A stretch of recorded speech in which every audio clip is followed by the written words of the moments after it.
Ladies and gentlemen, may I have your attention, please? I'd like to call the meeting to order. This is the Cuyahoga County Council regular meeting of June 14th, 2011.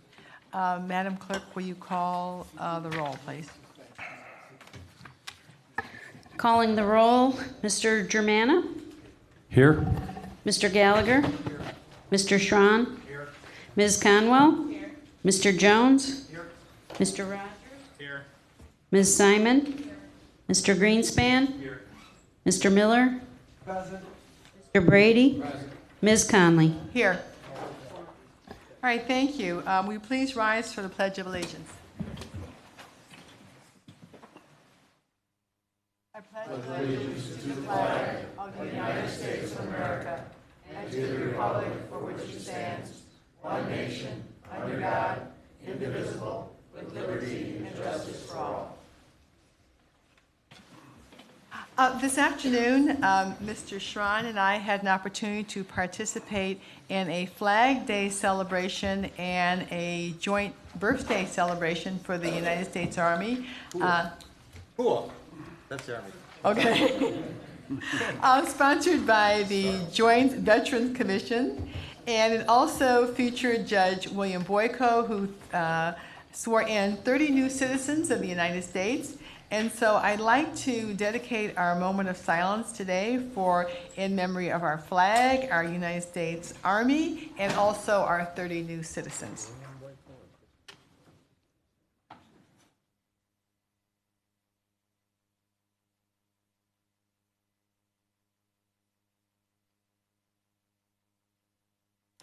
And in a moment of bipartisan collaboration with our governor, I would also like to commend him for his resolution that commended the Dallas Mavericks and their win. And we'd like to take a 1 second moment of silence for all fans of the Miami Heat here in Cleveland. All right, is there any public comment related to the agenda? Has anyone signed in? Madam Chair, there are several persons who have signed in to speak when we have the public hearing for the Barrett Road improvement. All right, we're going to take the Barrett Road. If you're here for the Barrett Road improvement, we're going to take that in about 15 minutes because it's set for 6:15, so we have to wait until 6:15 to do that officially. All right, the minutes of the last meeting of May 31st are currently in your packet. If everyone's had an opportunity to review those minutes, is there a motion to approve them? So moved. Second. Who moved? Ms. Conwell moved and is seconded by Mr. Jones. Is there any discussion? Okay, all those in favor indicate by... Madam Chair, before you take a vote, I understand Gilson is here and he would like to make a comment regarding the minutes. Okay, Dr. Gilson, you want to come up? Do you want to amend the minutes or?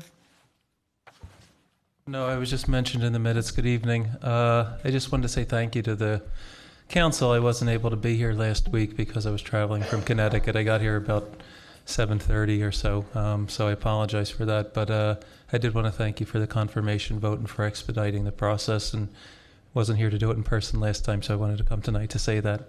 Thank you very much, and we're looking forward to hearing from you. I think we sort of set maybe like early September. We have to give you a minute to get organized, but we'd like an update and a report on your office, probably maybe early September, late August, whenever you feel it's appropriate. Be happy to do it. The invitation to come down still stands too. All right, thank you. Thank you.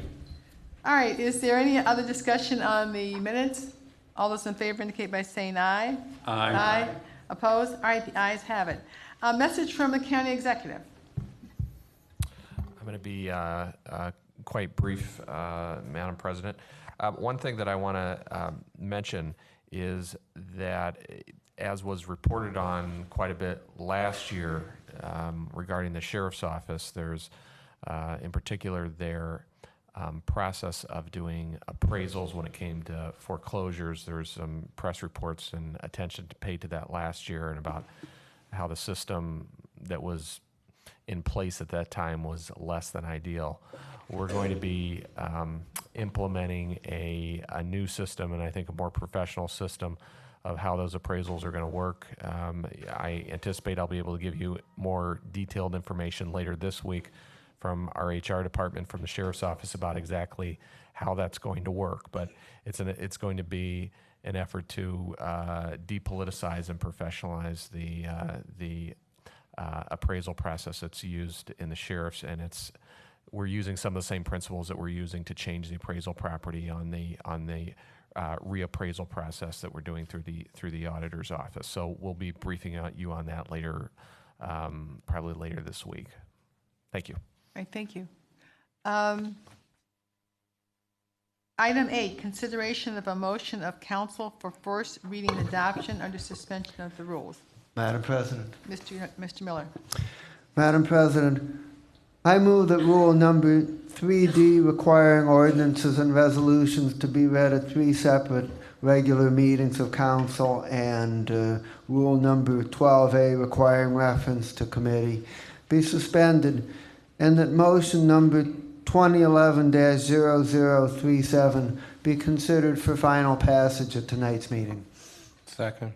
It's moved by Mr. Miller and seconded by Mr. Brady for suspension of the rules. Is there any discussion on suspension of the rules? All right, all those in favor indicate by saying aye. Aye. Opposed?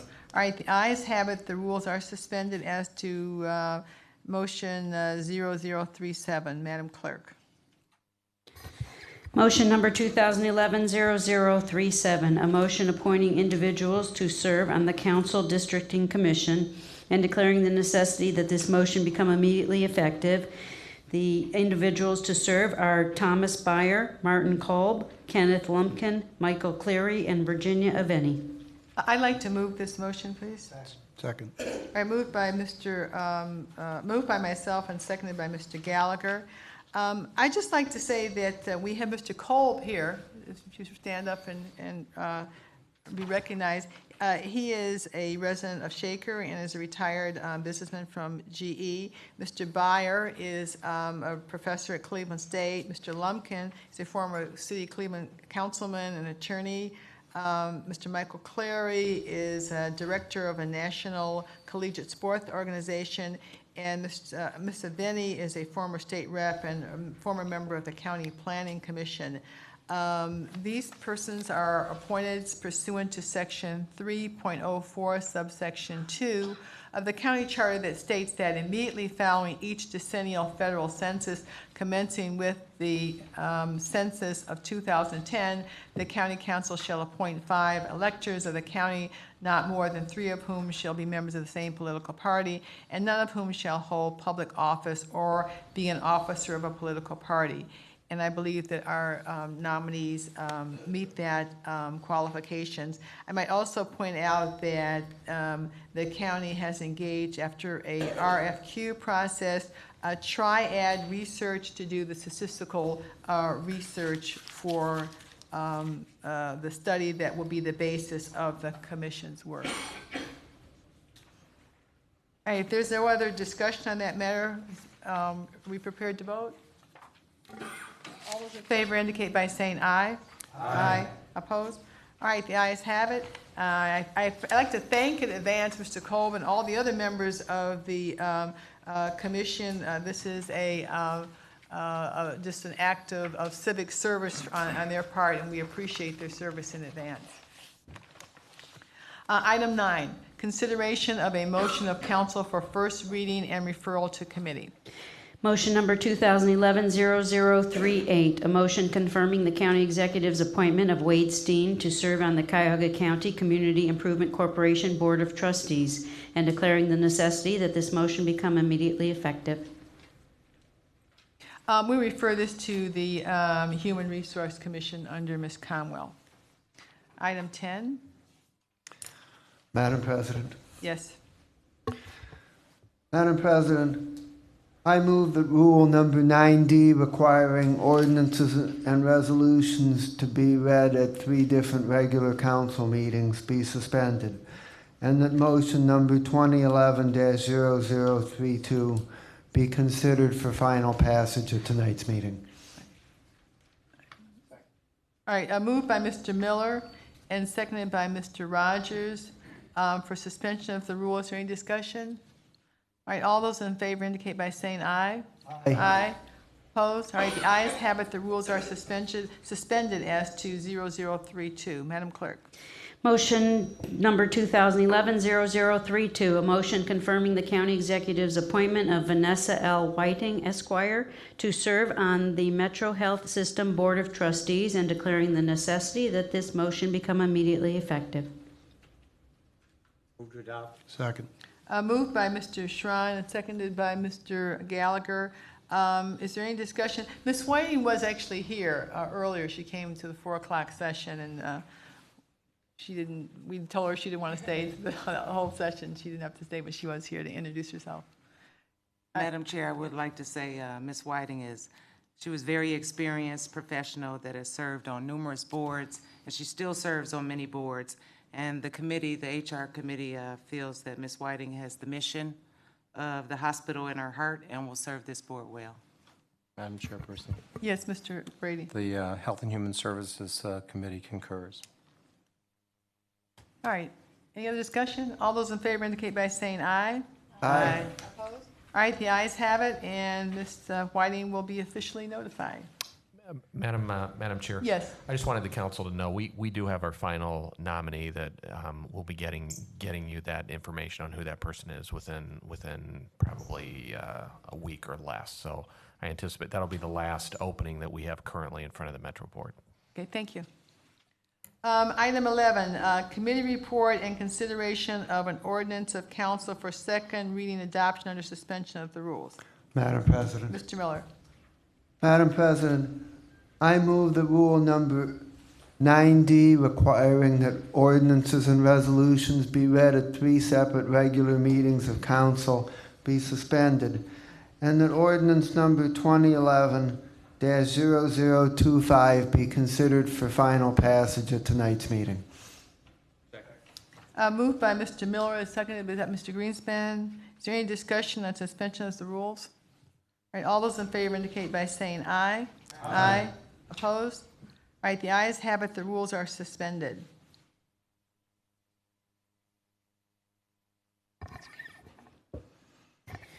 Ordinance number 2011-0025, an ordinance establishing additional criteria for the Council Districting Commission to use for the purpose of drawing district boundaries and declaring the necessity that this ordinance become immediately effective.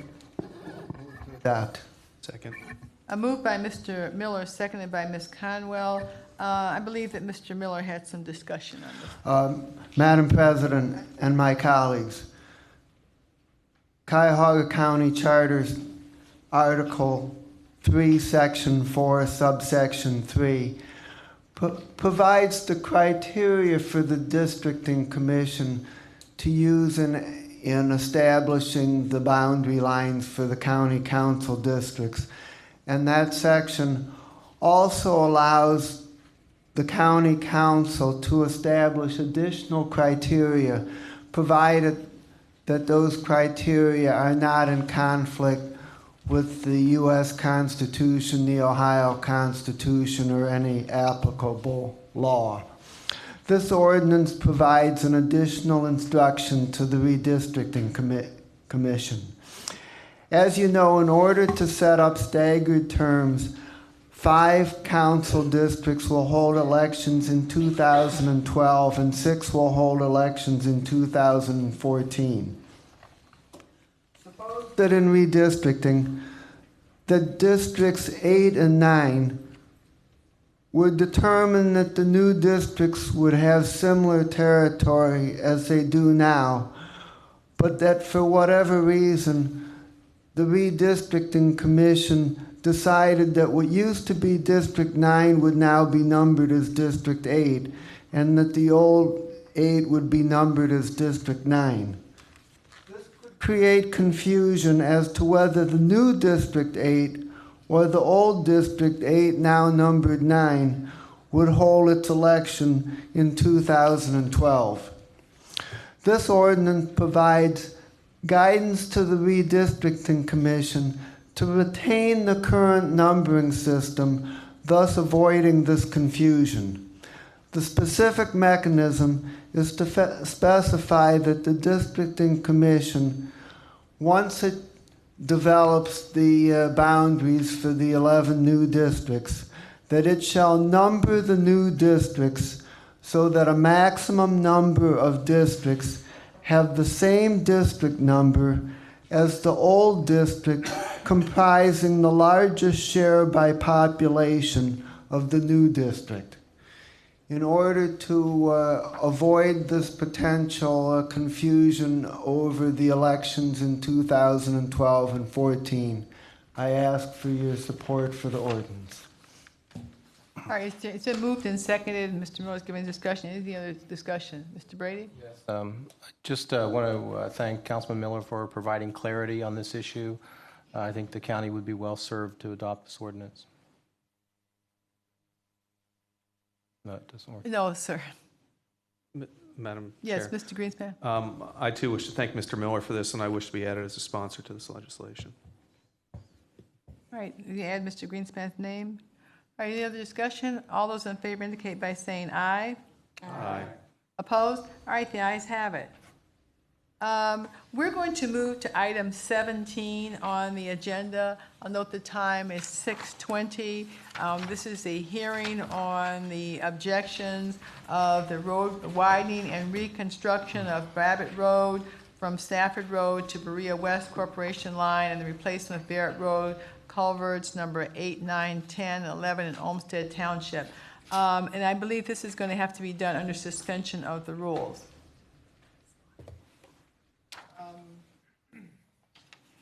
Madam Chair, Yeah. I would suggest that after the public hearing is held, that at that point, then we would do it under suspension of rules when ready to approve the resolution. Okay. All right, we will now open the public hearing for the following project: the widening and reconstruction of Babbitt Road, County Road 178, from Stafford Road to the Berea West Corporation Line, and the replacement of Babbitt Road culverts number 8, 9, 10, and 11 in Olmsted Township. I will now recognize the Director of Public Works, Ms. Bonnie T1.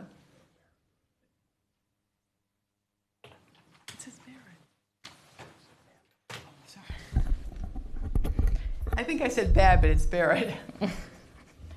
Thank you, Madam Chair. The purpose of the session is to hear statements for or against the proposed improvement for Barrett Road in accordance with Section 555.07 of the Ohio Revised Code.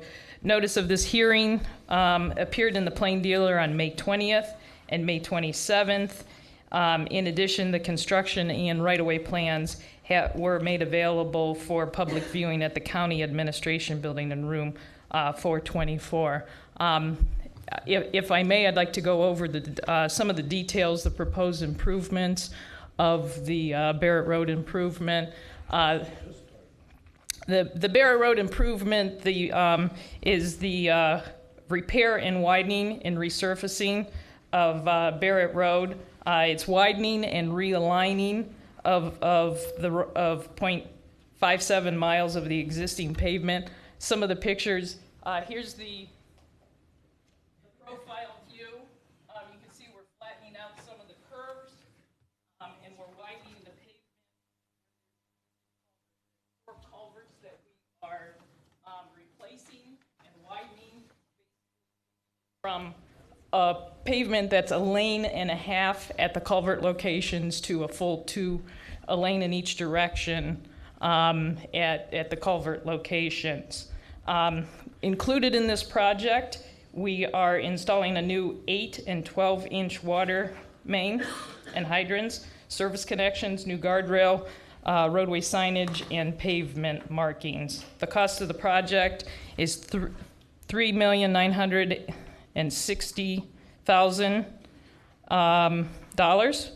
50% of the project will be financed by Issue 1, and the other 50% is financed by the county license plate tax. There are a total of 44 property owners along this project length. 15 of those only 15 of those parcels we're acquiring right away for. 5 of those parcels are only temporary easements for construction and grading. At this time, we'd like to ask Anyone who has comments, to please come forward to the microphone. For the record, state your name and then their statement. All right, I believe do we have some people that signed in? Yes, Madam Okay. Chair, we do. Marty Lesher? All right, if you would repeat your name and for the record, please. My name is Marty Lesher. I am sure that traffic concerns relate to all of you in your home neighborhoods, and I'd like you to think of this in that way.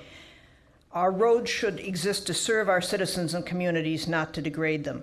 Bigger is not always better, though it is more expensive. We know that drivers slow down when they feel they have to. They also speed up when they are comfortable doing so. The longer, straighter, wider the road, the faster they go. Excessive widening of Barrett Road will only enable speeding and distracted driving. Higher speeds cause more deadly accidents. There are traffic calming techniques which slow drivers down, including narrowing areas with so-called chokers. Barrett Road presently has several natural traffic calming cues. The culverts they spoke of, the changes in elevation, cause drivers to slow down and pay attention. Reconstructing the road to current Cuyahoga County standards of 10-foot lanes is a substantial increase of 11%. It is unnecessary to increase it by 33%. Overbuilding is not only wasteful now, but demands increased maintenance over its lifetime. As we are all painfully aware, many county engineering projects have served to enrich local contractors. Our tax dollars should go for reasonable projects done as appropriate for the situation. Other roads may have greater traffic, but the current 10-foot requirements were designed for a road like this. I respectfully request that you have the engineer's office design and reconstruct Barrett Road to the present standards which call for 10-foot lanes. Thank you for your attention. Thank you. Sir, if you'd like to speak, you have to sign in. Okay, if you would like to sign in, we can still give you an opportunity to speak. Step over here and we'll give you a forum. Carol Miller?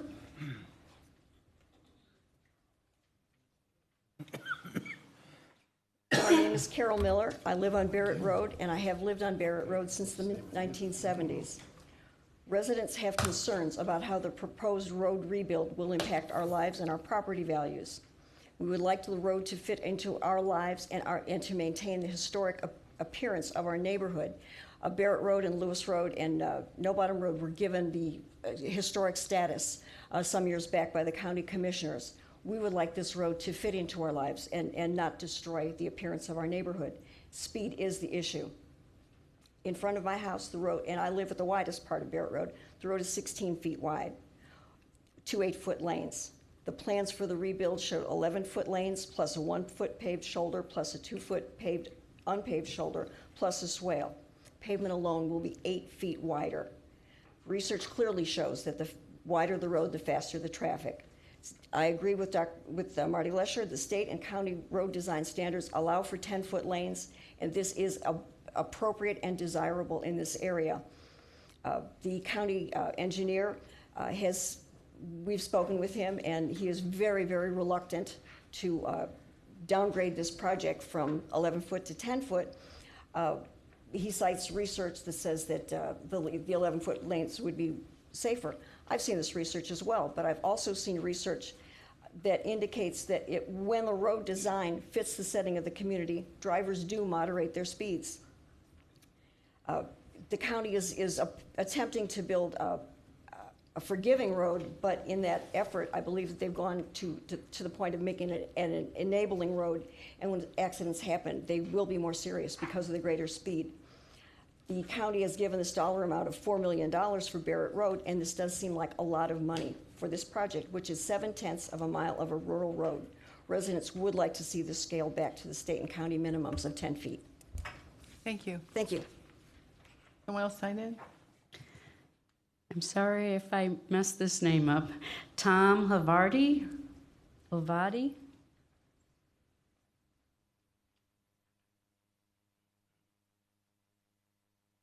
That was pretty close. It's Tom Lavity. Lavity. Yes. Please accept my apologies. You're fine. I live on Barrett Road, lived there about 6 years, and I live by one of those culverts that is actually about 1.5 lanes, and I actually enjoy it. You really have to slow down. With 1.5 lanes, one car does have to stop. But something more important, this past weekend we had a horse show, so there was a lot of traffic on that road, and a lot of them were on horseback.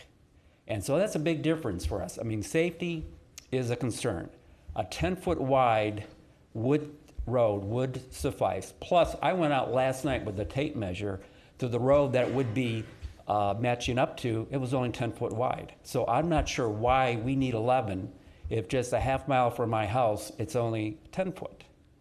And the other thing, if you were concerned about horse safety, maybe you should consider something like a wider berm and not necessarily paved. We have trailheads right across the street that I can see because the Metro Parks is right across the street.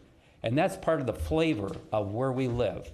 It's hard to get a house right there. I mean, these are highly desirable properties. And there's a lot of horse owners, there's people riding down the street with tractors, and we need to have that speed slow down. We don't want a wider road with more traffic, because when you're riding, you have a lot of bicyclists, which are fine, but when a car goes by, and I've ridden a bike a lot myself, when a car goes by, not a big deal. But when you're on horseback, you don't know how that horse is going to react.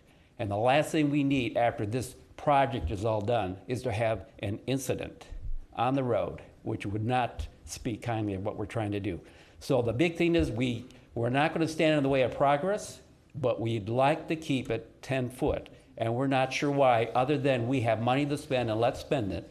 If you want to spend money, how about a wider berm for the horses, just of gravel? That would add to what we really need in this neighborhood, and just not more payment. Thank you. Thank you. Kathy Laughlin.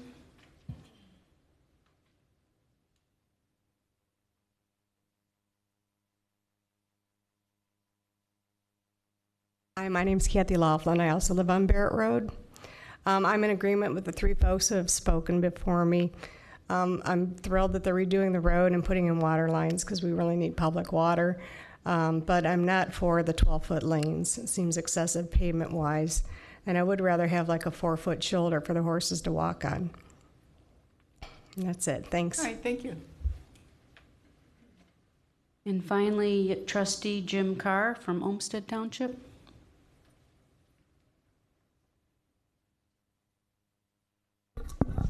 Thank you, council members.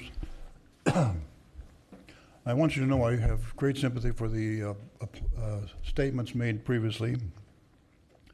But as a council trustee, as a member of the community that's looking for the safety of our community, I truly believe this improvement is essential. Barrett Road is probably the second worst road in our community that needs improvement, Bagley being another. And there's danger at the present, in its present condition. It's like a roller coaster. It's really bad shape. Berea has already taken care of their portion of Barrett Road and completed it in accordance with the same design that we're proposing here for our township. This is horse country. They're probably, having no count, but something like, 6 horse establishments along the way. People who enjoy horses just to ride them. And to a degree, they ride up and down Barrett Road. It is my understanding that a provision, a berm of sorts, has been included in this for horses and for traffic, whoever might not want to walk on the roadway itself. We recognize that once this improvement is completed, it's normal. It's normal that traffic speed will increase. We've dealt with this in other situations in which after a few citations are issued by our police, it calms down quickly. It calms down quickly. So that would probably be the pattern we would follow here in Olmsted Township. If we detect excessive speeds occurring, we will do everything we can to enforce our speed limits. I think it's commendable that the county has come forward with this project, and I look forward to its completion. Thank you, ladies and gentlemen. Is there any additional public comment? No, Madam Chair. All right, is there any persons on council who'd like to make a statement? Mr. Greenspan? Thank you, Madam President. This is a project I'm very familiar with. This is in my district. And I believe that the state minimum is now 10 feet. No, am I incorrect in that? Ms. Tewan.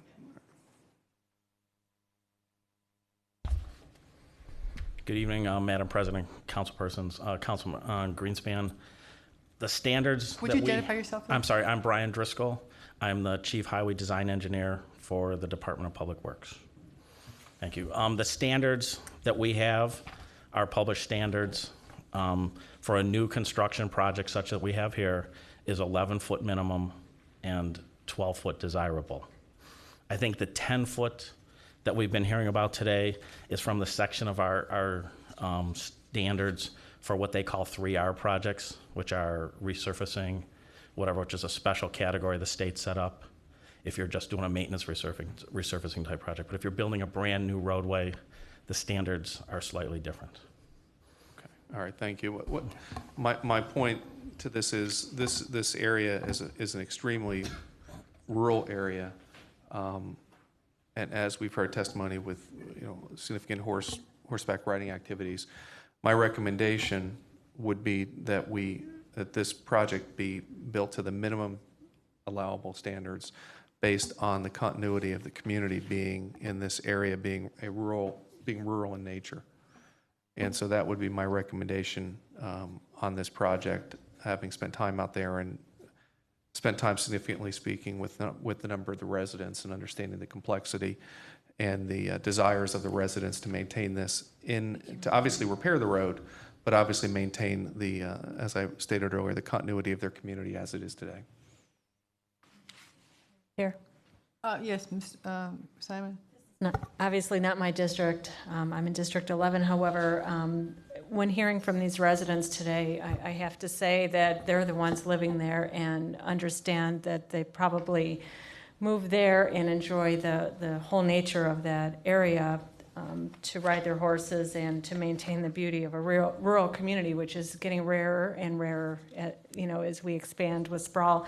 So to the extent possible, if we can, as Councilman Greenspan indicates, ascertain that the minimum state requirement can be met without encroaching beyond that, to ensure safety, to put in the particular lines you need, and to, as much as possible, maintain the nature of that community. I would like to see that happen. And I don't know if we need somebody from the law department just to clarify, maybe not at this moment, but really what is that minimum standard and work within that. Mr. Brady? Thank you. I'm also sympathetic to the residents, as Councilwoman Simon is, and I'm trying to determine what we can and cannot do, and also trying to get some direction from the representative of the district about whether he wants us to move this legislation forward or not, because I'm certainly willing to support him if he's hesitant to move the legislation forward as it is.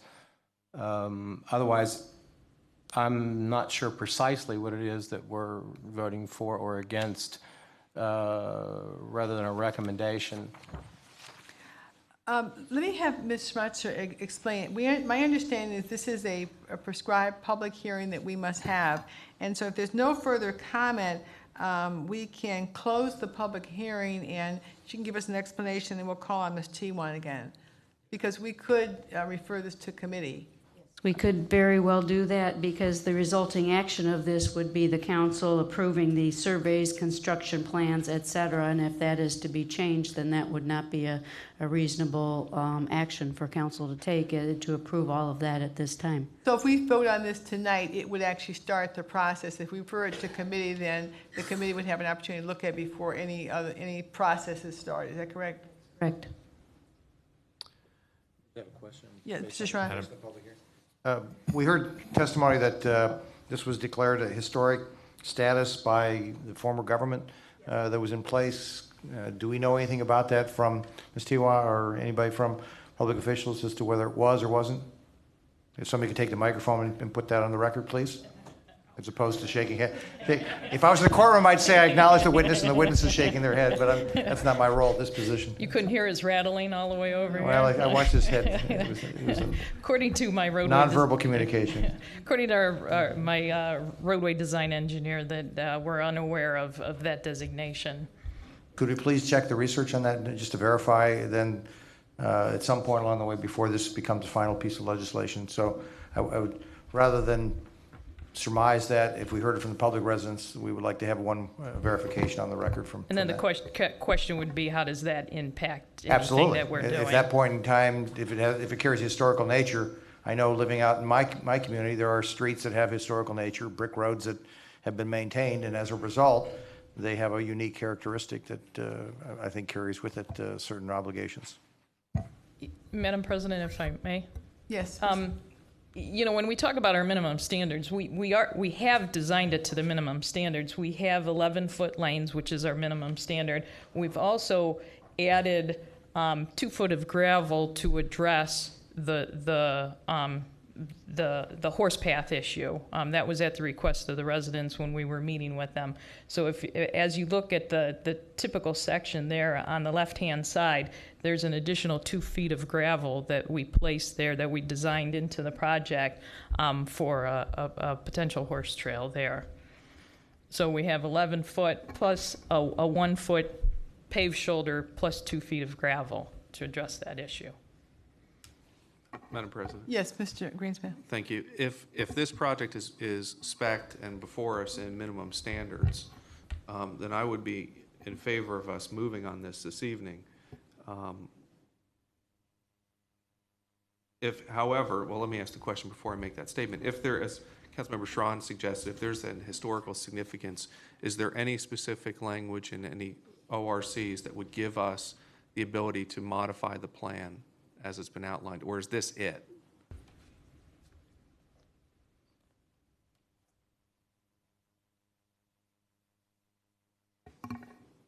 Councilman, I'm going to say that I don't know what the Ohio Revised Code says we could.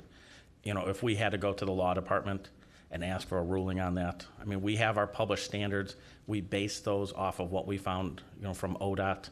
We took those. Generally, we're not more conservative than ODOT, generally based on the what's known as the AASHTO manual for the 50 states. We've taken that and come up with our standards. And like I said, our minimum standard for a new construction project like this is 11-foot lanes, 1 foot paved berm like that. You know, that's what we've designed is to the minimum of our published standards. Well, then, Madam President, then what I'd like to do then is refer this to committee, pending the outcome of the definition from, I see Mr. Schron is referred to committee. I believe Mr. Germana had a comment. Delineation. Mr. Germana, do you have a comment? Madam Chairman, if in fact we amended this to something smaller than what is standard, I'm just wondering if we're picking up liability if there's a fatality or some type of accident, and someone would be coming back and trying to say that, you know, if there was 11 foot and not 10, you know, we're cutting the standard. I can tell you as a historical recollection, if anybody's familiar with West 54th Street in Parma, it's a major north and south road. For years and years and years, it was 4 lanes, and it really did not meet standards, so we changed it to a 3-lane. And at public hearing in front of Parma City Council, there was dozens and dozens of people that were objecting to this. But the standard was it didn't really qualify for being a 4-lane road. We changed it to 3. And for a decade, there's never been a complaint. And so I think we have to look at if we're going to change the standard, or I'm just wondering if there's, and we should probably get an opinion from the Director of Law of whether changing the standard if there's an accident with a pedestrian or a horse in the future because of this narrower road, if we have some liability. Well, I believe that the feeling is that we should go ahead and refer this to committee, but I believe that we have to have it read into the record. So this would be an official first reading. So if you want to read the ordinance into the record, and then we will refer it to committee. Is that procedurally correct, experts on this side? We have to come out of the public hearing? Oh, yes, we have to. Yes, you need to close Yeah, we the will public- close the public hearing. Thank you. We'll close the public hearing and we'll have the clerk read the ordinance or the resolution.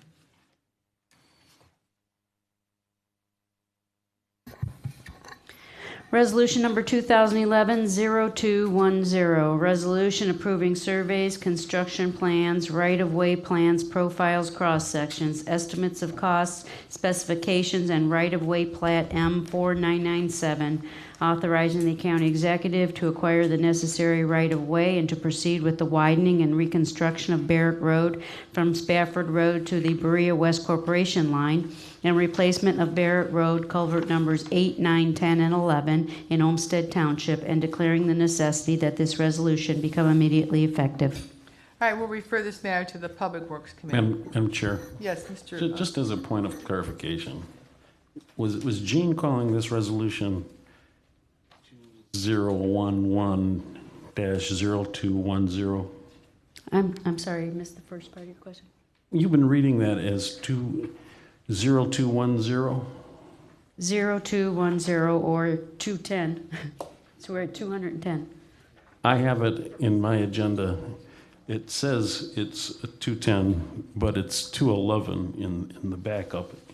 And if we go to item K under 13, that's resolution 210. So we should clarify for the record that we're actually talking about R211-0211. Thank you for that clarification. During the agenda process, we had some things added, and so numbers had to be moved, so my apologies for that. So it's 0211. Okay. And this is first reading and referral to the Public Works. Committee. Excuse me, Madam President, just a question to Yeah. Councilmember Jones. When will that meeting take place? Yes, the Public Works Committee will be this coming Thursday at 11 o'clock here in council chambers, right here in council chambers. Additionally, Madam Chair, if I may, it looks like in our script that some of the scope of the project has also changed, because it looks like they're adding the improvement of culvert number C12, and so in committee that will have to be reflected in the resulting resolution to change the scope of the project. All right, because the original one, which is 8, 9, 10, and 11, so you're adding 12. All right. All right, we're back to the agenda, and the citizens are welcome to come back to the hearing of the Public Works Committee. And we are back to item 12? Madam President? Yes. Madam President, I move that rule number 3D requiring ordinances and resolutions to be read at 3 different regular meetings of council, and rule 12A requiring reference to committee be suspended, and that resolutions number 2011-0196, 0197, 0198, and 0199 be considered for final passage at tonight's meeting.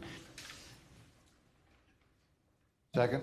Moved by Mr. Miller and seconded by Mr. Teran for suspension of the rules. Is there any discussion? Okay, all those in favor of suspension of the rules indicate by saying aye. Aye. Aye.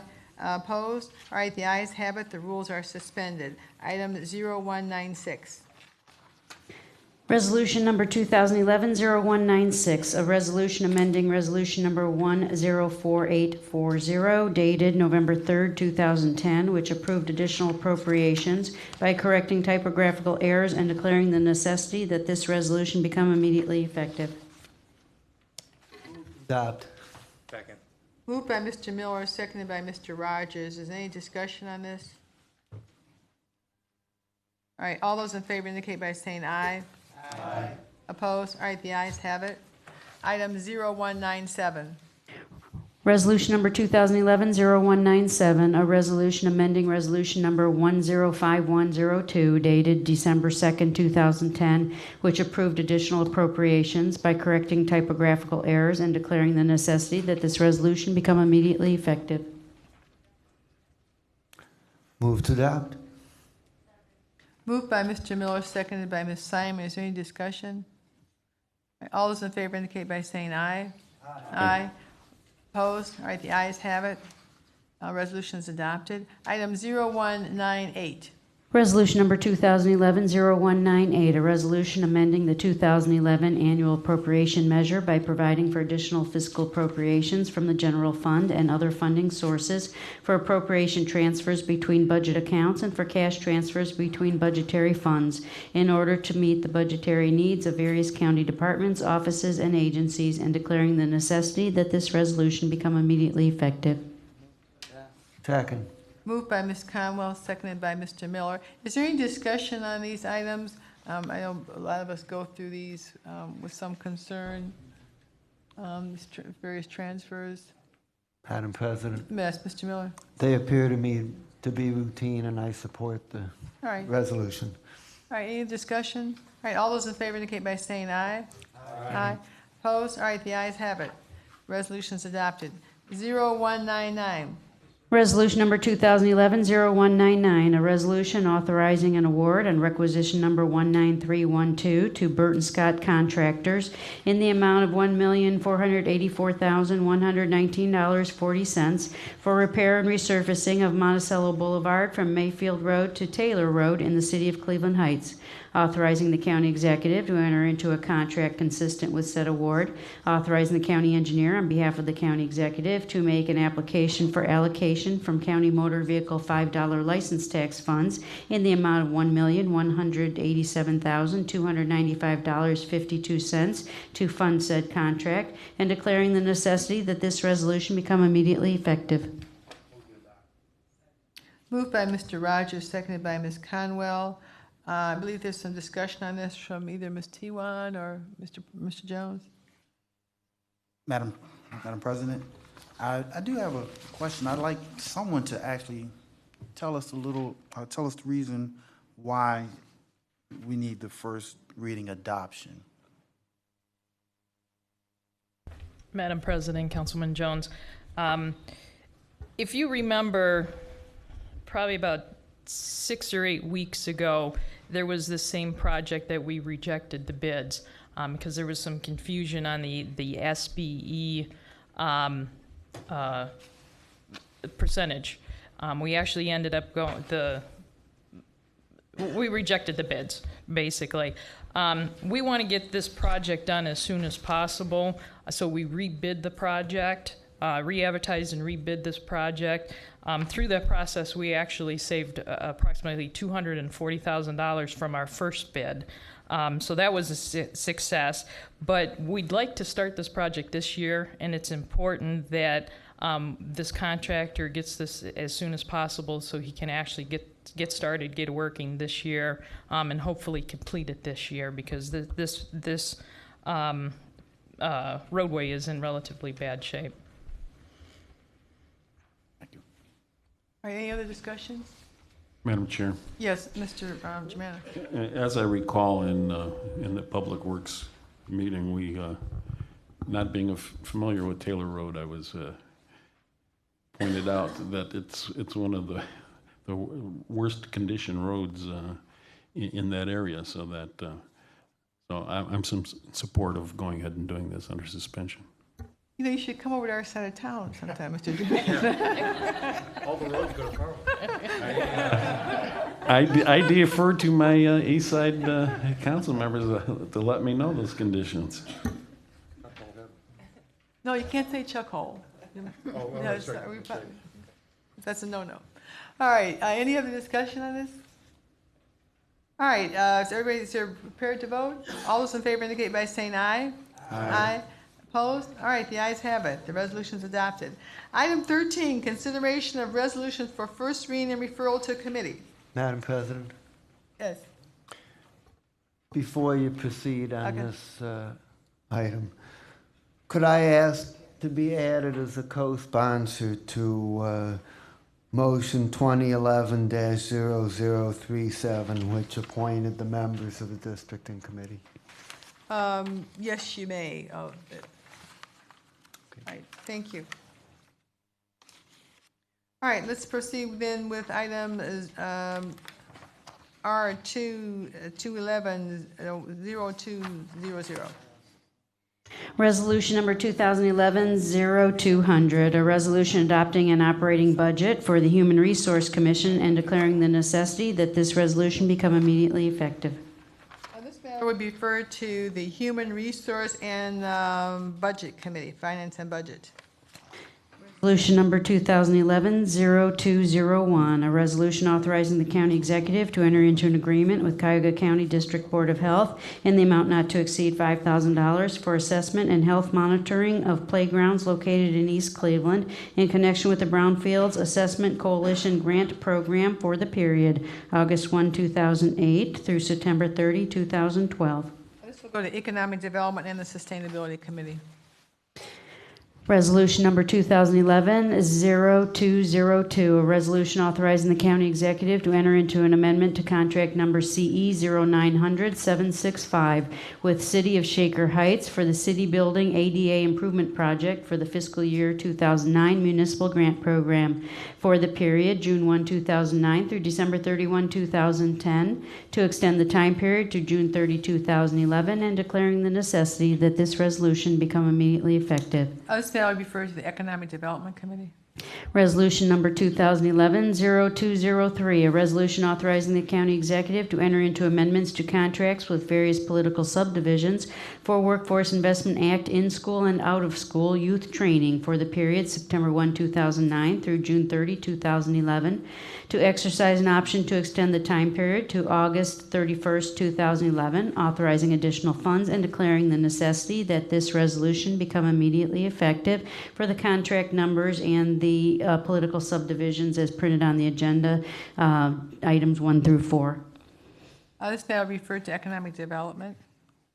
Resolution number 2011-0204, a resolution authorizing the county executive to enter into a state contract with Staples Contract and Commercial Incorporated in the amount not to exceed $1,715,534 for office supplies for various county departments for the period July 1, 2011 through June 30, 2013, and declaring the necessity that this resolution become immediately effective. This will go to Public Works and Procurement. Resolution number 2011-0205, a resolution authorizing an award on requisition number 20118 to CBS Outdoor Incorporated in the amount of $69,005.88 for advertising services on Greater Cleveland Regional Transit Authority buses for the Veteran Service Commission Outreach Program for the period April 4th, 2011 through March 4th, 2012, authorizing the county executive to enter into a contract consistent with said award and declaring the necessity that this resolution become immediately effective. This matter will be referred to the Finance Committee. Mr. Miller is conducting a hearing on the budget of the Veteran Service Commission this coming Monday, June the 20th, and he can ascertain the reason that the Veteran Service Commission is spending almost $70,000 on a bus. So we'll go to the a bus advertising, so we'll go to the Finance Committee. Resolution number 2011-0206, a resolution authorizing the county executive on behalf of Common Pleas Court and Corrections Planning Board to enter into agreements with various county departments for various programs in connection with the fiscal year 2012 Community Correction Act Grant Program for the period July 1, 2011 through June 30, 2012, and declaring the necessity that this resolution become immediately effective with the agencies for the programs and in the amounts as printed on the agenda, items 1 through 4. This matter referred to Justice Affairs. Resolution number 2011-0207, a resolution authorizing an award on requisition number 19874 to Oriana House Incorporated in the amount of $744,000 for a cognitive skills development program for the period July 1, 2011 through June 30, 2014, authorizing the county executive on behalf of Common Pleas Court and Corrections Planning Board to enter into a contract consistent with said award and declaring the necessity that this resolution become immediately effective. This matter will go to Justice Affairs.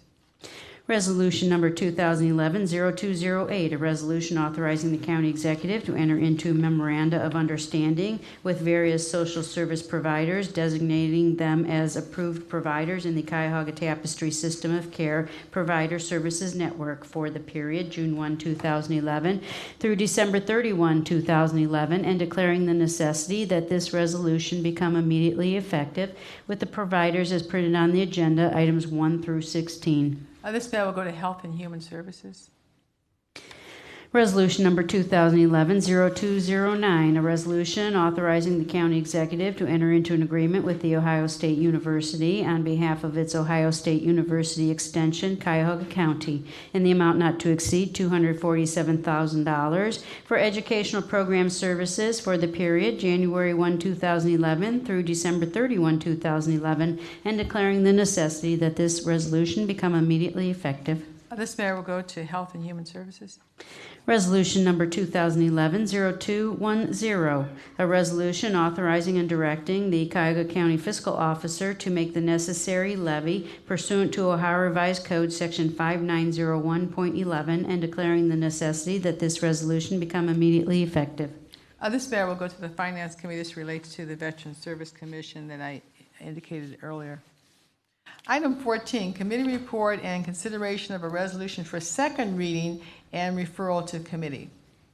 Resolution number 2011-0195, a resolution ratifying contract number CP03937 with Equity Residential Properties Management Corporation for lease of office space located at 1701 East 12th Street, Cleveland, for use by Department of Senior and Adult Services for the period June 1, 2001 through January 31, 2005, approving the transfer and encumbrance of funds in the amount not to exceed $312,591 for payment of rent through September 30, 2011, and declaring the necessity that this resolution become immediately effective. I believe Mr. Jones wanted to be heard on this. Yes, Madam President. This resolution, it goes back several years. There was a confusion on the encumbrance of the rent money for Reserve Square. And this was caught by the staff in recent years. And I just want a little more clarification on the history and just what happened before we go further. All right, thank you. So this will just go back, be referred back to the committee. Public Works. All right. Item 15, consideration of an ordinance for first reading referral to committee. Madam President, Yes. I move that Rule 9D requiring ordinances and resolutions to be read on three. No. We're on 15. You're going to do it on 16. You're one ahead.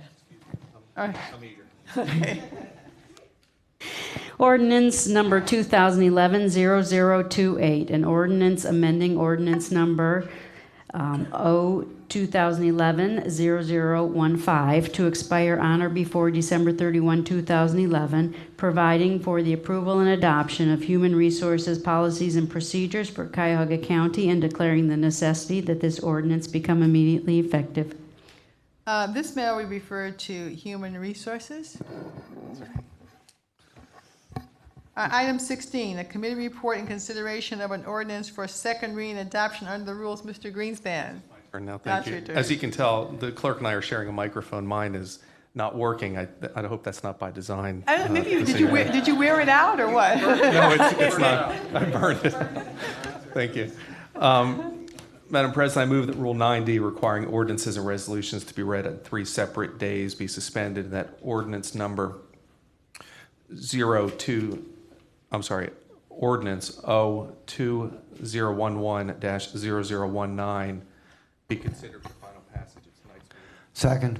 All right, it's moved by Mr. Greenspan and seconded by Mr. Miller for suspension of the rules. Any discussion on the suspension of the rules? All those in favor indicate by saying aye. Aye. I oppose. All right, the ayes have it. The rules are suspended. Before we read that ordinance, Mr. Gallagher indicated he'd like to also be signed on as a sponsor. Madam Chair, I would as well. And Mr. Germana? And Madam Chair, I'd like to go back to Resolution 199. Don't remember if I was if my name is on that one. You are there. Yeah. All right, let's have a read. My name Mr. Rogers? All right, so there's wide bipartisan support for this ordinance. You want to read the ordinance? Okay, the sponsors that I have for 0019 are Greenspan, Miller, Conley, Brady, Simon, Jones, Gallagher, Germana, and Rogers. Am I missing anyone? What? I'm on it. And Mr. Jones, can you clarify which item that you were asking about being a sponsor to?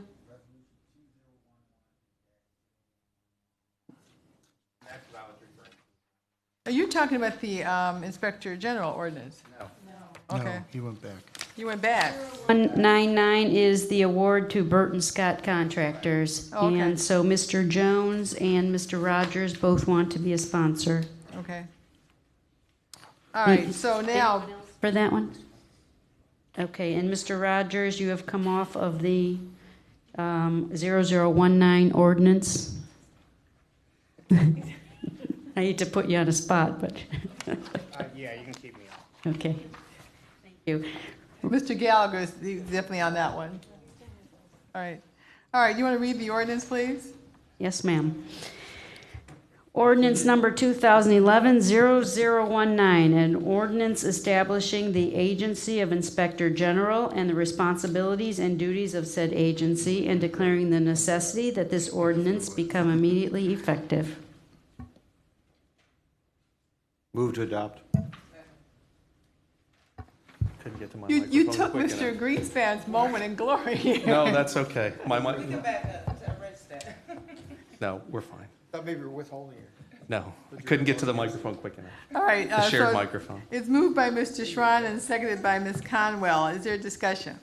Yes, Madam President. First of all, I want to thank the members of my committee for working on this piece of legislation. We actually started discussing this in our first meeting in November and started bringing it up in committee probably in mid-March.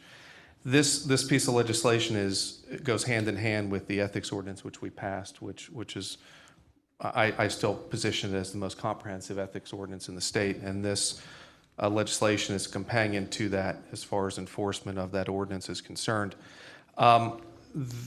This was probably, I could say, the most spirited discussions, I think, of at least of my committee. However, I would say that I don't think any member of the committee feels as if they sacrificed anything, but this was purely a compromise on our positions. I don't believe that this legislation and the discussions that happened as a result of it had any way or shape were guided by any partisan views, merely principles of each of us as individual members. So I want to thank each of you for going through this. With this said, one item that I obviously was very in favor of was the independence of this office through a fixed financial budget item. However, I do understand my colleagues' position, and I respect that and will work with them, because I understand and I have full confidence that this office will prove its value to the county over the next 6 months and beyond as we move forward in coming up with a fixed budget formula or model or whatever it's going to look like. So I would respectfully request your support of this ordinance, and I respect each of your opinions as we move through this process, and thank you for your time and consideration. I'd like to commend Mr. Greenspan for his diligence. He really worked quite hard on this, and I think that our committee meeting was really sort of a classic of democracy. We had Mr. Fitzgerald was here, and we worked on it, and all of our amendments, as I recall, were adopted by unanimous vote. And so, we worked this out in certainly an orderly fashion, and I think that this office will work effectively, and we look forward to, at some point in time, working on a fixed process. It's just, as I've said a number of times, it's a work in progress, and we should be able to establish that. And we'll work with Mr. Miller on the budget in the next several months. So I look forward to this office working effectively, and I commend Ms. Byrd for the work she's done thus far. Mr. Fitzgerald? Oops. I want to thank all of the members of the council for their input and participation. It was a joint enterprise. I think everybody had in common that they felt that coming out of the difficult couple of years that we've had, that it was important to send a very symbolic message, but also a substantive message that we're very serious about ethics. The ethics ordinance was step one. This is step two. It isn't in its final form, I don't think, but we are the only county now in Ohio, after this is passed, it's the only county in Ohio that's funding something like this. It's being given an adequate budget for the rest of the year. The Inspector General is being given the status, basically, of a civil service employee that cannot be terminated without cause and can only be terminated by 8 members of the council finding that cause exists. That's important to ensure that it's independent. I really disagreed with the editorial that was in the paper today, and I just say that publicly because I thought it was unfair to the council, because that is not the spirit of what was going on back and forth between the council. The only disagreement was the only real disagreement was when are we going to implement a permanent funding formula? And there were council members that wanted to wait until we had a full year of experience before we adopted some kind of a formula or had that discussion. That's a perfectly appropriate point of view. Also, another thing, because I just think it's important to define what this is and what this isn't. It is appropriate that only the council could remove only a vote of the council, 8 out of 11 members could remove the Inspector General, because most of the day-to-day activities of a government happen on the executive side, and I thought it was important to have or an Inspector General who I could not terminate, and again, could not terminate on my own whim, or a future county executive couldn't do that at their own whim, or because they wanted to stop an investigation into the executive branch, and we've created something like that. So as we tell the story of Cuyahoga County and we're doing things differently, I think this is going to be an important chapter in it, and I predict it's going to be, in the long term, it's going to be copied by other counties in Ohio. It's already been done elsewhere in the country, and it was long overdue that it be done here. So there are a lot of things I think that will put the scandal that we've been through to rest, and this is going to be one of them. And it's also, I think, going to prevent a recurrence of what we've seen in the last couple of years. So I just want to express my gratitude to council for doing this. It's not every legislative body that creates an agency that can investigate itself. That is not typical, and that's what's happened here, and that's I think that's going to be appreciated by the public. Thank you, Madam President. Thank you, Mr. Fitzgerald. I appreciate your comments. Thank you very much, Mr. Miller. Madam President, I would like to also commend Chairman Greenspan and President Connolly and Executive Fitzgerald for their efforts in coming forward to bring this forward. And I believe that we have created a strong Inspector General ordinance. The Inspector General is not only given primary authority for the investigation of ethical problems among Cuyahoga County employees, but is also given the authority to investigate anything relating to ethics on county contracts. We have deliberately made it difficult to remove an Inspector General because it has to be both for cause and approved by 8 members of council. We have set up a 5-year term which does not mesh with the terms of office of either the executive or the council. And the executive has indicated that at the appropriate time that he will propose to council a permanent guaranteed funding structure for the Inspector General, and I think the elements are in place to have a strong and effective system that will help create a culture of accountability and honest government in Cuyahoga County. Thank you. Thank you, Mr. Miller. Mr. Schrein? Thank you. I too want to commend my colleagues on the committee and Mr. Greenspan for heading it up, and County Executive for taking his leadership role. Having spent 28 years in the United States Army, you knew that when the Inspector General knocked on your door, that it was a matter to be taken extremely seriously, and you also knew that the independence was there, and to find the balance in a public body where we did find the balance of the independence with the ability to have that person knowing that they're not going to be challenged in what they're doing by the executive. They're not going to be challenged by the council until we get to 8 members. Congratulations on finding the proper balance now. And I'm sure that the last piece of the numbers and the financing is only a matter of time. And I'm glad to see that the county executive responded to that today as far as the plain dealer, because it was, to me, that was not where this whole thing was going. It was going appropriately down the right path. And congratulations to everybody. Mr. Germanis?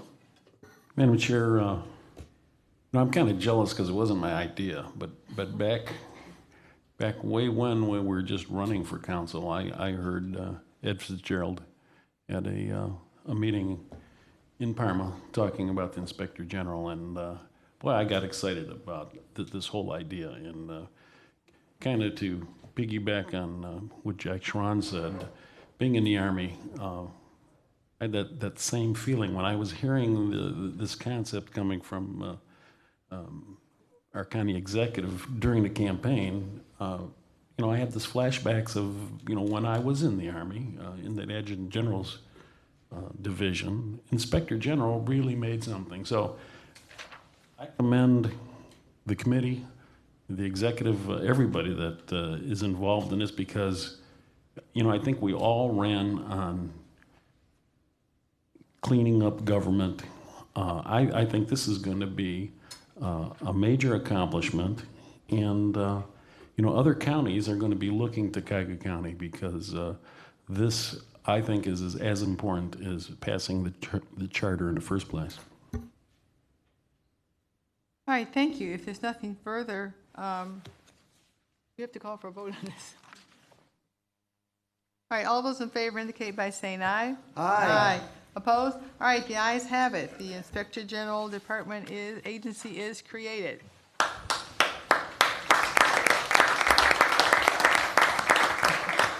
All right, moving on to item 18 under miscellaneous committee report. Before we get to those, I wanted to give Ms. Schmatzer a minute to give an explanation about our committee assignments. Thank you.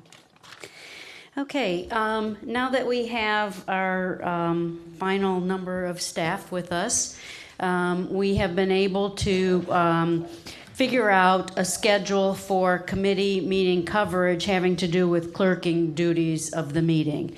And so some of you will probably have noticed that I and Nikki and some others have been at the meetings to kind of just figure out what goes on, who would be best and served in order to clerk it, and et cetera. And so we came up with a schedule.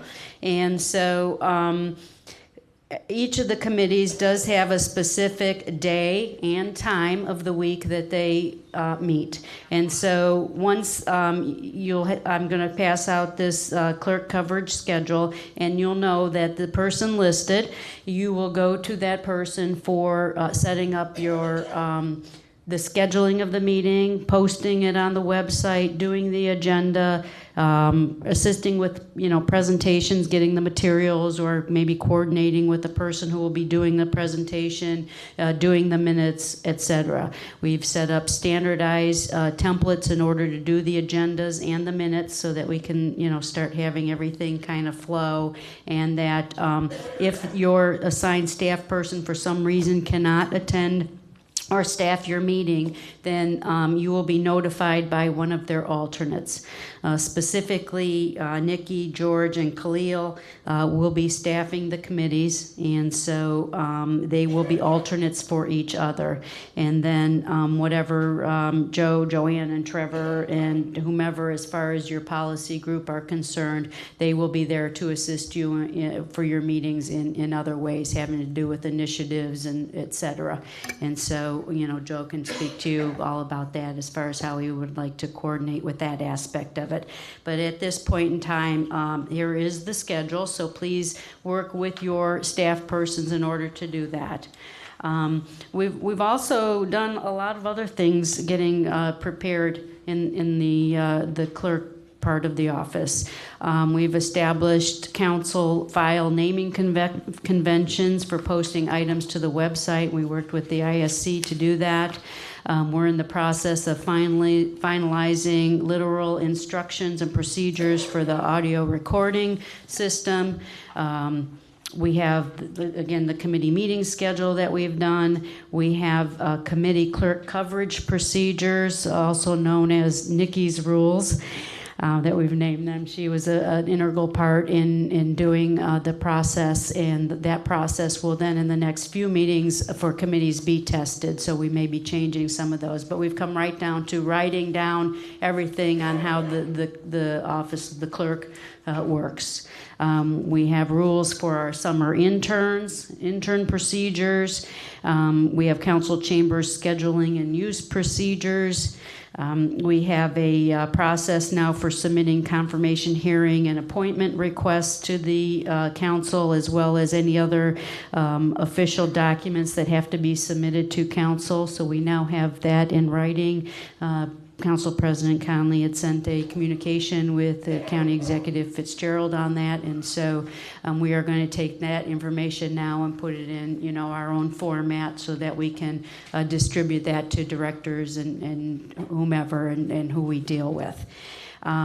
We are working on a comparison of all the ordinances, or such as like rules, contracting procedures, or contracting ordinance, the public records and ethics ordinances, to determine what responsibilities the clerk's office has in regards to those. And so Nikki is working on this comparison so we can figure out what other types of things we need to be doing in the clerk's office.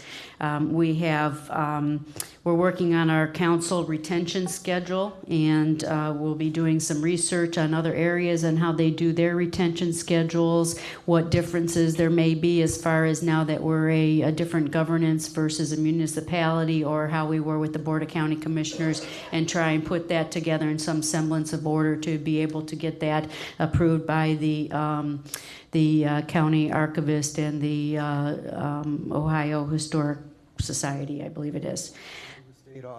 State auditors, yes, thank you. We are working on and have submitted PDF searchable documents as far as all of the council's legislation, and we have ready to go all the PDF searchable agendas and minutes to be uploaded to the council's website at this time. We are working on written procedures for handling legislation, how literally that gets from our hands to the executive's hands to the website, et cetera, and what we do with that. And just trying to put everything down into documents so that we can have on hand, and then we'll be submitting them to Councilman Greenspan as part of the council operations portion of his committee to kind of go over all of these things, fine tune them, and then, so anyone who will be doing any of these processes and procedures will then be able to, go right to the book and find out what it is they need to be doing, or any county agency or department, if they want to know how we're doing something or whatever, they can take a look at that then and see what we're doing. So I'm sure there's plenty of other things that we'll be putting in along with all of these current procedures that we're doing. And so if anyone has any suggestions, we'd be more than happy to hear those. And to reduce everything into writing is always a good process and policy in my mind, so that there's no question and that any one of the staff could then take over whatever process needs to be done. So Thank you. Thank you for all that hard work, because we do need to have everything written down and have a process. Would point out that we have, I believe, 3 summer interns, non-paid, and we've set up some rules and for them. And we, oh, they're paid? Sorry. We have Mr. Not by us. Not by us, by the Cleveland Multiple School District. And we have Mr. Singer, who is paid by the county, I believe, as our summer intern also. But we'd like to make a nice experience for our summer interns, and we have some projects for them and sort of get them used to working in the workplace. We also, is there anything else under miscellaneous committee reports? Mr. Miller and then Mr. Jumana. Madam Chair and my colleagues, the Finance Committee will meet on its regular time schedule on Monday the 20th at 1 p.m. And we'll hear the Veterans Service Commission budget and also discuss the mid-year budget process, and also hear the Human Resources Commission budget. And also, our fiscal officer, Wade Steen, has indicated that the administration will present the administration's proposed mid-year budget to the council at its meeting on June the 28th. And at that time, or slightly before, we will start a budget hearing process, and we hope to complete approval of the mid-year budget adjustment for 2011 at the council meeting on July the 26th. Thank you. Thank you, Mr. Jumana, did you? Thank you, Madam Chair. I was at the NOACA board meeting last Friday, and the NOACA board had their, I think it's their 12th summit, their regional planning summit. I did bring a pamphlet that was available, so I just picked up one for every council member. But the first part of that conference was a 3-person panel concerning a 12-county study group for a 3-year period on sustainability for 12 counties in Northeast Ohio. The second part of that was the presentation by the ODOT director, and that was pretty well covered by the Plain Dealer. But the keynote luncheon speaker was a Dr. Michael Roizen from the Cleveland Clinic, and this had the biggest impact on me, and I was wondering why in the heck we were having a physician at a sustainability study. And he talked about sustainability, and it's actually a national program or a problem. And I think his presentation is something that I don't know under what committee it should be brought, but all I can tell you is that we had the Ribbon Rock. We had the Ribbon Rock at Parma this weekend, and all weekend long I was talking about Dr. Roizen. As a matter of fact, I took a break and went out and bought his book and left from volunteering. So it was pretty shocking to me, the situation with sustainability to our economy based on the rise in healthcare and so many things that are preventable. So if it was shocking to me, I think it would probably be very shocking to some of the other people. But I know there's some healthy eaters on our council that probably I never knew of Dr. Roizen. But Did you have any soy ribs out there? In I'm just telling you, it was really an eye opener for me. So, having said that, the other thing that I get involved in intergovernmental is I am on the Metropolitan Caucus of the County Commissioners Association of Ohio, and they have once a quarter they meet in Columbus, but the other 2 months they have a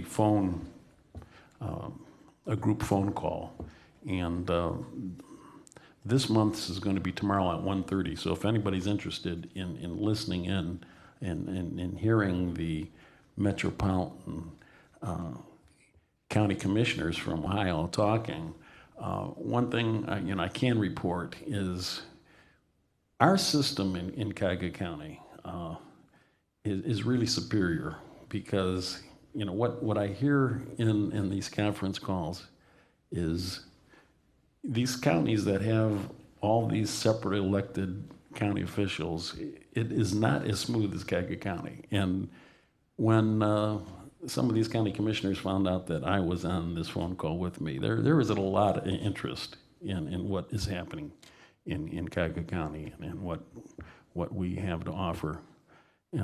So having said that, if there's anything significant, I will report to the county council in a memo. Thank you, Mr. Jones. I just wanted to remind everyone that the Public Works Committee meeting is this coming Thursday at 11 a.m. right here in council chambers, our regularly scheduled weekly time. This meeting will actually be a joint meeting of the Public Works Committee and the Environment and Sustainability Committee chaired by Councilman Julian Rogers. We will be have a presentation on the towpath trail from our Director of Public Works. Again, that's Thursday at 11. Okay. Any other miscellaneous committee reports? All right. Madam President, I just wanted to make the council aware that last week in collaboration with the Soil and Water Conservation District, that the Environment and Sustainability Committee toured some projects that the Soil and Water Conservation District has been partaking in over the past couple of years. It included a tour of Dike 14 and some pretty outstanding projects that have been undertaken to ensure that we have clean water in our county. So I just wanted to make the council aware that happened, and also that Jonathan attended the tour from our IT department and videotaped it, and is actually making a short video presentation that can go up on our website. All right, Mr. Schrein. Thank you, Madam President. On the 27th, we'll be having our Economic Development Committee meeting, of which Larry Benders will be presenting the concepts around the $100 million bond fund for economic development that's discussed in the Economic Development Commission plan. So anybody that wishes to hear those ideas and concepts and start to ask the questions. The other aspect that I also believe will be significant revolutionary will be, I think Mr. Applebaum, I believe, is going to have some suggestions and ideas as far as construction reform legislation and ideas for that ready for the 27th also. That too will be, if we go forward with it as a county, will be the first county to move with construction reform of a significant nature. So he was down in Columbus last week testifying in Columbus on the same issue, and we will be, just like your telephone conversation, Mr. Germano, as far as on the phone, I think we'll be truly out in front of the other 87 counties with this type of legislation too. Just wanted to comment that I visited the Riddle Company, that is a private company that is an urban farm. And they are located in my district on East 81st and Otter Avenue. And it's an incredible operation. The way the cycle of growing vegetables and fertilizing the vegetables with a tilapia fish farm, and just the whole process was very engaging. And it just, when Councilman Germano mentioned what committee would these sustainable efforts go to, it crosses so many lines. When you consider the population loss, the city of Cleveland once having a population of over 1 million, and now under 400,000. This land is no longer a liability when you invest in urban farming. It becomes an asset. And the ability for communities to be able to farm the land and provide food for themselves and for the community, it obviously crosses many committees. And I was really impressed by this company, and not only just what this private company has done, but their ability to partnership with the public sector. And it's a good thing that's going on, and I will continue to watch it closely and see what we can do to be supportive of these type of efforts. Thank you, Mr. Jones. I had an opportunity to visit also, and it combines economic development and sustainability, and also reentry, because they have a lot of formerly incarcerated persons working in the project. So, Madam President, yes. just one quick, not a committee report, but kind of a shout out, kudos. Last week, Huntington Beach in Bay Village was designated as the first beach on Lake Erie and only the 150th in the country to receive a Blue Waters designation as being one of the cleanest beaches from a soil perspective, quality of water, and there are a whole host of other categories. But in the 12 years that this Washington, D.C. based organization has been studying giving these designations, they've only issued 150, and Huntington Beach was the first one on Lake Erie. Thank you. Under anything else under miscellaneous committee reports, I'd like to move on to miscellaneous business and call on Mr. Rogers. Thank you, Madam President. I have a statement I'd like to read regarding Huron Road Hospital. As we all know, on June 6th of this month, the board of the Cleveland Clinic voted to close Huron Hospital. This follows months of deliberations between the cities of East Cleveland and the Cleveland Clinic regarding the disposition of the Level 2 Trauma Center located at Huron Hospital.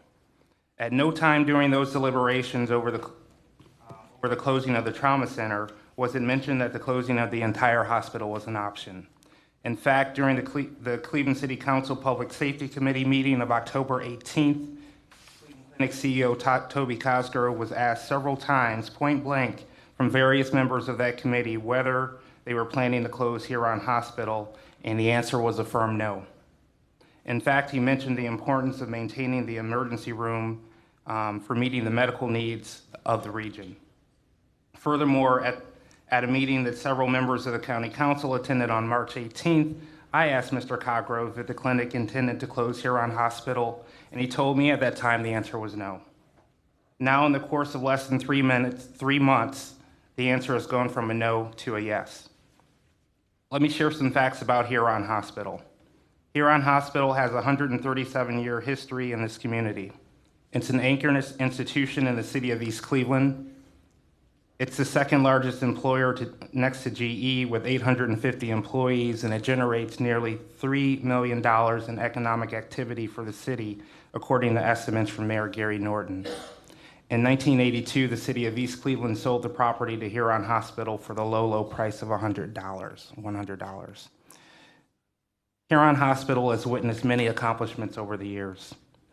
They're one of the first hospitals to establish a minority health resource center in collaboration with the public library. The center at the East Cleveland Public Library provides screenings, community health events, internet access, and chronic disease information, organ donation education, and a health library. They are an efficient hospital. They have the lowest length of stay in the Cleveland Clinic health system, the lowest supply cost per adjusted discharge in the system, and the highest combined value-based purchasing scores in the system. Successful chronic disease management reduced the percentage of hospitalized patients with first or secondary diagnosis of diabetes from a high of 57% in 2004 to 37% in 2009. And it was named among the 30 hospitals in the U.S. to receive a certification from the Joint Commission as an inpatient diabetes center. And I know that's something of value to the president, that's a value shared by the president, Gus Caius of the Huron Hospital, that the recycling conversion rate is the highest in the Cleveland Clinic health system at 40%, and they received an award from the Ohio EPA for their work in that area. In 2009, Huron Hospital became the first Cleveland Clinic hospital and among 1% nationally to fully implement electronic medical records. And in 1959, the Cleveland Clinic developed the Garner tongs for traction and cervical fractures, and in the 1960s, they developed the spinal needle for anesthesia. Huron Hospital has and continues to do great things for the community and for the reputation that has led the Cleveland Clinic to be known throughout the world as one of the best hospital systems in the world. The closing of Huron Road Hospital creates several problems that have yet to be addressed. Last year, 27,000 patients came through the emergency room doors of Huron Hospital. Where did these 27,000 emergency room patients go to now? Last year, the city of Cleveland EMS transported over 3,000 patients via ambulance to Huron Road Hospital, 800 of which were trauma patients. Keep in mind that these are only figures from Cleveland EMS. It does not take into account patients that were taken to Huron via the fire departments of East Cleveland, Cleveland Heights, South Euclid, Shaker Heights, and other surrounding suburbs. Where do these patients go? We have not heard what will be the impact to our county metro hospital. Cleveland EMS only transported 2 patients last year via ambulance to Hillcrest, the other trauma center we have. The commissioner of the East Cleveland EMS told me today that transport to Hillcrest Hospital is essentially not an option because it's too far. And he says that they'll be transporting all of their traumas to Metro. How does this impact Metro's budget? What will this do for the future of East Cleveland, a city that is working hard to rebuild itself and its reputation? How will safety forces throughout the county coordinate safety responses in the absence of Huron Hospital? How will cities absorb the additional costs of providing safety to the residents due to the closing of Huron? The city of Cleveland has conservatively estimated that this closure will cost them at least $4 million. We as government are in the business of protecting citizens. This unilateral decision by the Cleveland Clinic puts all Cuyahoga County residents at risk, and we are compelled to look out for their best interest. To borrow from my friend Mayor Norton, the Cleveland Clinic is blowing a perfect opportunity to show the world why they're so great. Instead of opening up the discussion to the community to see if there were possible other options through collaboration and whatever may be out there that we're unaware of, the board and the administration of the Cleveland Clinic decided to go behind closed doors and decide the fate of so many in a vacuum. Instead of bucking the national trend of closing hospitals in poor urban neighborhoods, leaving a gap in health care for those who mainly depend on public transportation to visit the hospital, the Cleveland Clinic has opted to go along with everyone else instead of innovating and working hard to ensure that people in the urban core and inner ring have access to high-quality health care and emergency services. I'm urging the Cleveland Clinic to reconsider this decision to open the matter up for discussion. This will cause harm, and they have an obligation to this region and community to serve us well due to the hundreds of millions of dollars they receive in tax benefits due to their nonprofit status.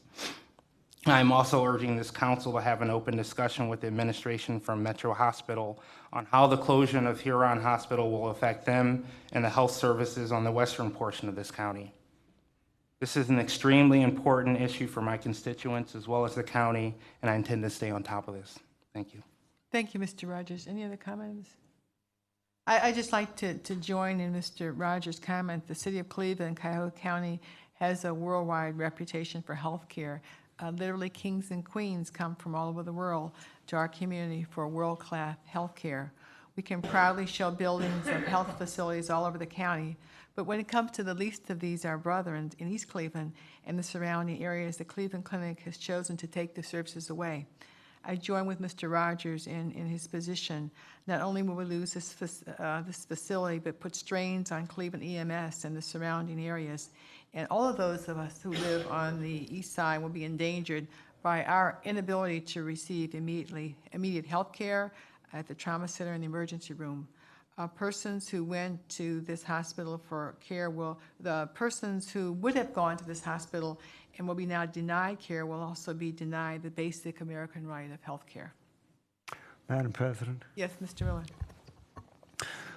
Madam President and my colleagues, I also strongly share these concerns, and I attended the October 18th hearing in City Council that Councilman Rogers alluded to, and at that hearing, I remember that a lot of displeasure was expressed over the fact that that Cleveland Clinic had announced a decision to close the trauma center with virtually no public input, and there was a lot of complaint about that, and Cleveland Clinic became apologetic, and they agreed to open up some discussion, which then occurred, and then but they demonstrated that they haven't learned anything,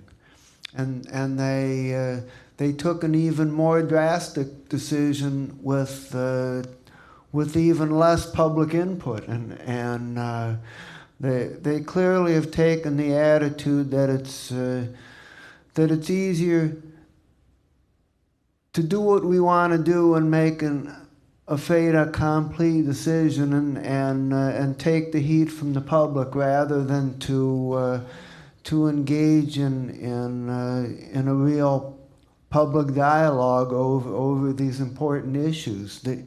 The Cleveland Clinic has a big enough footprint in the delivery of health care, particularly for the poor and the needy among us, that they have a responsibility to consider the impact that their decisions are going to have, and this is clearly a decision that are going to impact those who can least afford and have the fewest other options. And so I join in asking the Cleveland Clinic to reconsider this decision and to open up a broad discussion with the public and to look for other options. Thank you. Mr. Brady. Thank you, Madam President. The ramifications of the closing of the hospital will be felt throughout the region, including of the west side. It will put strains on the healthcare system throughout the metropolitan Cleveland area, particularly on our county hospital as well. I am old enough to remember in the late 70s when a lot of the larger industrial companies in this state, rubber companies and auto companies and steel companies, closed down shop overnight, putting thousands of people out of work without regard to the consequences as a matter of a business decision. And there was a lot of concern over that at the time, not to mention misery, but what came out of that was the Metzenbaum law in those days, which required corporations to give the community advance notice when they were to make a decision that would so significantly impact the community. And it seems to me that this at least follows in that category. And you know, we're not selling donuts. When you're delivering health care, you have a responsibility to the community that goes way beyond a business decision. And I'm very disappointed in the Cleveland Clinic's approach to decision-making in this regard. Thank you, Mr. Brady. Mr. Conwell? I would like to say, Chair, and to my colleagues, there's 6 cities that are going to be infected, that's going to be impacted. We got South Euclid, East Cleveland, Cleveland Heights, Shaker Heights, as well as Bracknell. The Commissioner Eckert said today that Shaker, where they're sitting, is impossible to get to Hillcrest or Metro. I mean, it's just an impossible situation for just the Shaker Heights residents. So this doesn't just affect East Cleveland, Councilman Rogers' area, it affects all of us. Also, as Councilman Rogers said, the impact that it's going to count on this county in the budget, and asking Metro to pick it up. This is a big issue for us, and I plan on having a hearing. I'm going to talk to Ann tonight regarding this and hearing, because as far as Cleveland Clinic's concerned, they've been untruthful in the past, and we have to move forward. This is going to impact us, whether they decide to change their minds or work with us or whatever. Lives depend on it, so we need to move forward in our respect and work with Metro. Thank you, Ms. Conwell. Anyone else? All right, is there any public comment unrelated to the agenda? We have our next meeting scheduled for June the 28th at 6 p.m. We currently have a work session set for 4 o'clock on the 28th. However, we do not have any agenda items on that, so we're going to leave that open at this point in case some other matters come up. But we have it on the schedule, but we will post it on the website if we choose not to have the work session. But the regular meeting will be at 6 o'clock on the 28th. If there being no further business before this council, is there a motion to adjourn? I so move. All right. All right. All those in favor saying aye. Aye. All right. Motion. Court stands adjourned. Court stand. I'm stuck on court stands adjourned.